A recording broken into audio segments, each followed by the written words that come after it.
I'm 32 and my ex-wife Kelly is 30. We were married for 4 years. Right before the end, Kelly had received a promotion at her job. She informed me that as part of her new duties, she had to go on a business trip that was 5 hours away, including an overnight stay. This was a new experience for her, as she had only been at her job for 9 months. It was a paid trip and seemed like a nice getaway. However, when I didn't express enthusiasm, she added that she needed time alone for some soul-searching. This struck me as an odd comment, especially considering her usual dislike for being alone. I confided in my friend Jonathan about the situation, and he immediately jumped to the conclusion that Kelly was cheating on me, and I needed to catch her in the act. I thought he was joking at first, but he was dead serious. Jonathan was very convincing with his arguments, and he persuaded me to follow Kelly to the hotel and see if she was acting up. On the day of my wife's trip, she arrived just after lunch. We spoke on the phone and I asked her what her room number was. Initially hesitant, Kelly eventually disclosed her hotel room number, after I told her I wanted to know in case something happens and that it is safe for me to be informed. Her reluctance to immediately share her room number gave me an odd feeling that something was off. With Jonathan's encouragement, we decided to follow her and made the 5-hour drive to her hotel.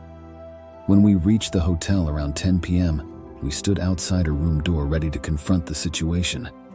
We had a plan in place to barge in no matter who answered the door and confirm if it was actually my wife's hotel room, and if she was really in there. If she lied and it was someone else's room, we'd run for it. We knocked and a man in a towel answered.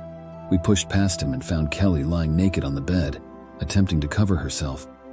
The man, still in just a towel, escaped out of the room and ran away down the hall. Kelly rolled off the bed, frantically making distance between herself and me. I couldn't believe what I had walked in on. Despite Jonathan's insistence that all the signs were there that Kelly was cheating, I still didn't want to believe, up until I saw my wife naked in a hotel room with another man. I was absolutely devastated. I just stared at her. I couldn't speak at all, which was fine because Jonathan had plenty to say to her. Kelly was hugging her knees beside the bed on the floor in tears. Realizing the other man had no intention of coming back or defending her, he ran away like a little pussy coward. While Jonathan ripped into Kelly about her actions, I recorded the incident. My wife offered no explanation, simply crying and insisting that we leave. I told Jonathan I wanted to leave. Kelly wasn't giving us any information. She had shut down completely, just staring at her own feet. We turned to leave, but not before I let her know she was not welcome back home. As the hotel door closed behind me, Kelly let out a long, anguished scream. Jonathan had to drive on the way home and we talked and listened to music. He's a good friend. Without him pushing me, I would never have found out about my wife's infidelity. In the aftermath, Jonathan supported me during the divorce process, and he stayed at my house for a few weeks. Kelly moved in with her sister and I told her she could collect all her stuff from the garage where I stored it all.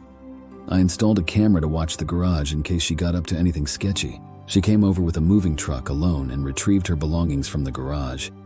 When I played the recording back, I saw her loading the truck with a bunch of my stuff as well. The items were expensive and I guess she planned to sell them. When confronted, she played dumb, but when I said I had video footage of her stealing my shit, she returned the items 3 days later. Months later, she called me in the early hours crying her eyes out, expressing regret and telling me how sorry she was over and over again.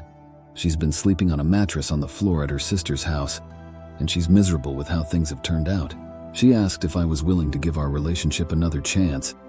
I laughed at that, absolutely not. Then she told me she was pregnant. However, I knew it wasn't my child. We hadn't had sex in months leading up to her affair, and I refused to support her or the child of another man.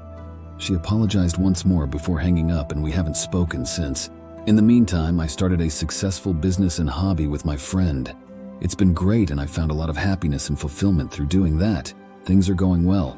Kelly's sister called me the other day. Apparently, Kelly went through with having the baby and she's struggling with everything. Kelly's sister called to request financial assistance for rent and baby expenses for Kelly. I laughed and I declined. Kelly is not my problem. There's no way in hell I was willing to support someone who had betrayed me so deeply. She made her choices and now she has to deal with the consequences. I've got my own life to live now, and it certainly does not involve my ex-wife in any capacity. Thanks for listening. If you have any thoughts or comments you'd like to share, please leave them below in the comment section. Thanks for watching this video and have a great day.